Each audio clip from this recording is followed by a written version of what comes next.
आपसे अगला सवाल, संसाधन को खर्च करने में भारत कितना पारदर्शी है और उसका मॉनिटरिंग और इवैल्यूएशन रिलेवेंट है कि नहीं? अभी इस प्रश्न का जवाब मुझे नहीं मालूम था, आप ये प्रश्न मुझसे पूछेंगे, इसका कुछ पोर्शन आपको जवाब मिल गया है। भारत की सरकार के पारदर्शिता का ये हाल है कि ये जो हमारे आईएएस ऑफिसर्स हैं, इन्होंने जो कि ओथ लिया है सारे लोगों ने कि हम जनता की सेवा करेंगे, जनता के सेवक हैं, लेकिन ये सेवा तो उनकी कर रहे हैं, उनके आदेश का जायज़ या नाजायज़ या अच्छा या बुरा जो ये इनके पॉलिटिकल आका हैं वो जो कहते हैं वो करते हैं। इनको अपने विवेक का प्रयोग कर करके, सही प्लानिंग करके, पूरी पारदर्शिता से कि कितना पैसा आया, जैसे अभी मानिए अभी वेलफेयर फंड में जो प्राइम मिनिस्टर के ही पैसा आया, अब आप कह रहे हैं कि हम इसकी कोई ऑडिट नहीं कराएंगे। वाह भाई, पैसा तो हमारा था, गरीब का था, गरीब के लिए था। उसको जब रुक गया 12 करोड़ तो और अनएम्प्लॉयड कर दिया। पैदल जा रहा है तो उसको लाठी से मार रहे हो, जब उसको जाना है बड़ी मजबूर इमें आपने अलाउ भी किया तो कहा कि ट्रेन का किराया दो, खाने को तो पैसा नहीं, ट्रेन का किराया कहाँ से लाएगा? तो ये जुल्म की इंतहा है। तो पारदर्शिता तो बिल्कुल नहीं है। पारदर्शिता पैसा कहाँ से आया, कहाँ गया, किनको दिया? मुझे लगता है कि इस 20 लाख करोड़ जो है इसमें भी पता नहीं कि 20% भी आवाम तक पहुँचेगा कि नहीं पहुँचेगा, और जो पहुँचेगा तो वो कर्ज़ की सूरत में होगा। जनता जहाँ की है उससे और डिटोरिएशन ही होगा और वेलफेयर कागज़ें पर होगा, जैसा कि मैंने इसके पहले अपनी बात में कहा था एक जगह।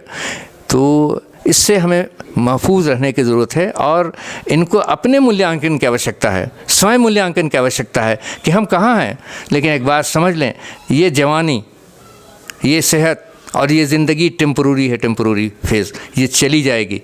फाइनल सोवरेनिटी जो है वो ऑल माइटी सर्वशक्तिमान ईश्वर की है, जो हमेशा से है, पहले भी था, आज भी है और कल भी वही रहेगी।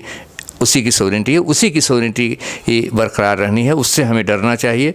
और यमदूत जब आएगा ना तो किसी को नहीं बख्शेगा, चाहे राजा हो या रंक हो। जिस तरह से कोरोना नहीं बख्श रहा है, वो तो और भी टाइम नहीं मालूम है, तो उसका ज़रा ध्यान रखिए। चाहे वो हमारी वो तो हमारी एक बहन है जो शायद मतलब कलमागो भी है, उसको पता नहीं है, याद भी है कि नहीं है, कि रोज़ वो नमाज अगर पढ़ती होगी तो उसमें ये होगी अल्हम्दुलिल्लाह रब्बिल आलमीन अर्रहमानिर रहीम मालिक यौमिद्दीन इय्याका नअबुदु व इय्याका नस्तईन इहदिना सिरातल मुस्तकीम है सिरातल लज़ीना अनअमता अलैहिम गैरिल मग़दूबि अलैहिम वलद्दाल्लीन आमीन। सारी तारीफ़ सर्वशक्तिमान ईश्वर की करती है, उसको रहीम करीम भी बताती है, उसको ये भी कहती है कि हम ऐ ईश्वर हमें एक सीधा रास्ता चला, इनाम इकराम दे, टेढ़े मेरे रास्ते से बचा, और ऐसे रास्ते जिस पर तेरा गैज़ गज़ब हो।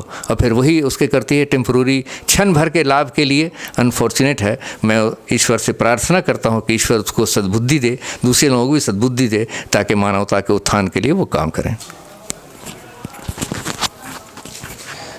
आपसे आखिरी सवाल, आप सभी धर्मों के धर्म गुरुओं एवं देश प्रेमियों के बीच एक प्रतिष्ठित व्यक्ति हैं और सभी धर्मों के प्रतिनिधित्व करते हैं।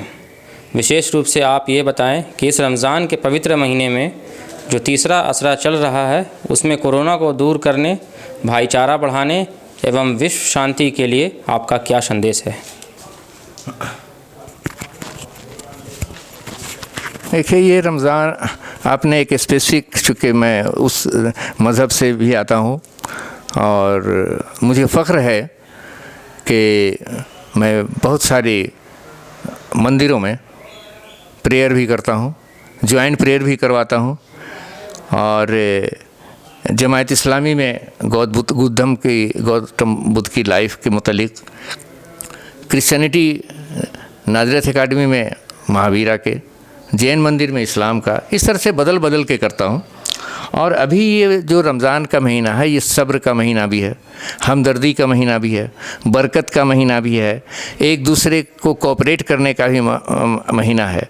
और इसमें जो तीसरा अशरा है, मतलब थर्ड ये चल रहा है, इसमें एक स्पेसिफिक दुआ हम पढ़ते हैं, और ये दुआ है अरबी, फिर मैं उसका ये भी कर दूँगा, अल्लाहुम्मा इन्नका अफ़ुवन तुहिब्बुल अफ़्व फ़ाफ़ु अन्ना।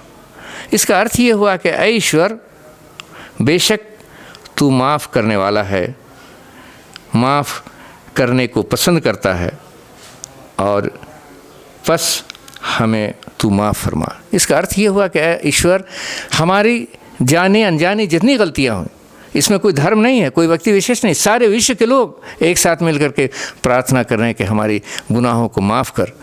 ये जो अभी कोरोना आया है, इस मर्ज से हमें निजात दिला दे, और हम वादा करते हैं कि आइंदा कोई गुनाह नहीं करेंगे, डिस्क्रिमिनेशन नहीं करेंगे, हिंदू मुस्लिम नहीं करेंगे, चीन जापान जर्मन नहीं करेंगे। हम एक ब्रदरहुड के एसेंस को स्प्रेड ओवर करेंगे। और ये नफ़रत तो इसका जो ये हुआ, और अगर किसी को ज़ख़म आए तो हम कांटे से नहीं लगाएंगे उसको मरहम, बल्कि हम रूई के फाहे से लगाएंगे।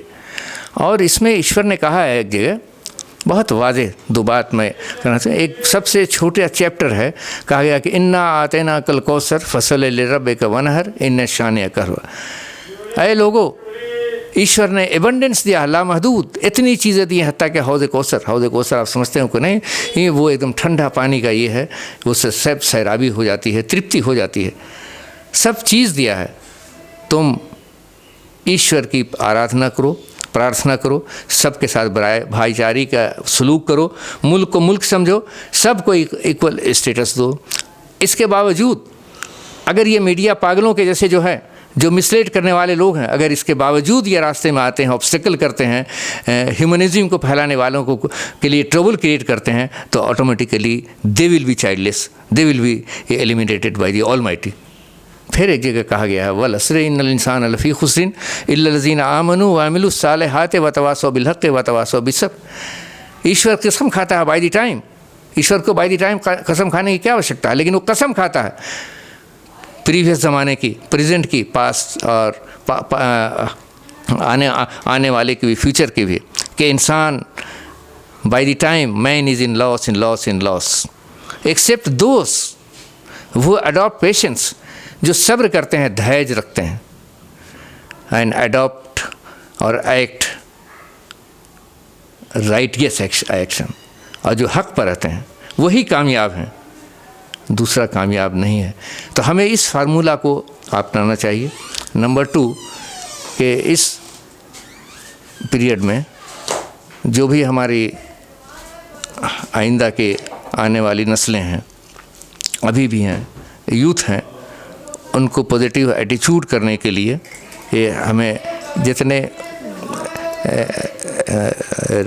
रिलीजन के लोग हैं, जिसको भी अडॉप्ट हम करते हैं, अडॉप्ट करने वाले हैं, अडॉप्ट पहले से भी करते हैं, सब में म्यूचुअल अंडरस्टैंडिंग चाहिए, म्यूचुअल कोऑपरेशन चाहिए, और रिस्पेक्ट टू ऑल चाहिए, और म्यूचुअल ट्रस्ट भी चाहिए। और उसके लिए एक बड़ा इजी फार्मूला है, जो मैं place of supreme enlightenment of Lord Buddha से बिलोंग करता हूँ, सबको इक्वल ट्रीट करता हूँ, सारे दुनिया को अडॉप्ट भी करता हूँ, सबसे यहाँ कोई आज तक कोई झगड़ा कम्युनल फ्लेयर अप नहीं हुआ। तो यहाँ का जो मैसेज है, हमेशा छोटी जगह से माइक्रो टू मैक्रो लेवल जो हम भेजते हैं, देते भी हैं, रिक्वेस्ट भी करते हैं कि इसको बांटिए, रोज़ बांटिए, एवरी डे एवरी मोमेंट। और वो प्रेम का है, डिवाइन लव का है, वो है तुम प्रेम की सौगात लिए घर से तो निकलो, रास्ते में तुम्हें कोई भी दुश्मन न मिलेगा। You come out of your place of stay और the residence with the essence of love, fraternity and compassion, you will find none of your enemy during your journey. और चूँकि मैं सारे धर्म का रिप्रेजेंटेटिव हूँ, सबको इक्वल स्टेटस देता हूँ, सबको इक्वल रिस्पेक्ट देता हूँ, इसलिए रिस्पेक्ट पाता भी हूँ। और मैं कुछ नहीं होता, हम सारे लोग, हम भारत के लोग, जो भारत के संविधान का एसेंस भी है, उसकी कदर करते हुए मैं अपनी बात ख़त्म करता हूँ मैं इस पर कि ओम शांति शांति शांति, वाहेगुरु, नमो बुधाय, आमीन, खुदा हाफिज़। और मैं आखिर में इस रमज़ान की मुबारकबादी देता हूँ और सबों से गुजारिश करता हूँ कि ईश्वर से स्पेशली रिक्वेस्ट करता हूँ कि दुनिया में जितने लोग हैं, सबके एटीट्यूड को, नेगेटिव को पॉजिटिव बदल के इंसानियत का फ़रोग़ हो, ओवरऑल डेवलपमेंट हो, हम भाईचारगी का ये हो, यूनिवर्सल ब्रदर का ये हो। और ख़ास करके जो हमारे पॉलिटिकल लोग जो मिसलीड कर रहे हैं, वो अपने ट्रैक से हट करके अवामी खिदमतगार हो जाएं, और ये जो मीडिया के लोग हैं, ये अवामी खिदमतगार हो जाएं, ट्रांसपेरेंसी से पूरी तरह से हमारा जो न्यूज़ दें वो ऐसी कि इंसानियत का फ़रोग़ हो और नफ़रत का ग्राफ न बढ़े। यही हमारा मैसेज है, यही संदेश है। और मैं उम्मीद करता हूँ कि अगर इसमें से 5% 10% को भी आपके दिल में कोई बात लगे और अगर हमारी बात से किसी को तकलीफ़ हुई हो कहीं पर, तो मैं होल हार्टेड माफ़ी का खासगार हूँ। मैं हिंदुस्तान का निवासी हूँ, हिंदुस्तान का वासी हूँ, और सारे हिंदुस्तान जो कहते हैं, सारे हिंदुस्तान का मज़हब जो कहता है नेशनलिज्म के मुतालिक, आप किसी से नेशनलिज्म की सर्टिफिकेट मत मांगो, you are not entitled to ask. सारे मज़हब के लोग, हर लोगों के दिल में क्या हो मैं बताता हूँ, करो इज़्ज़त वतन की, ये हमारा धर्म कहता है। हम अपने दिल के गोशे में सारा हिंदुस्तान रखते हैं। Thank you.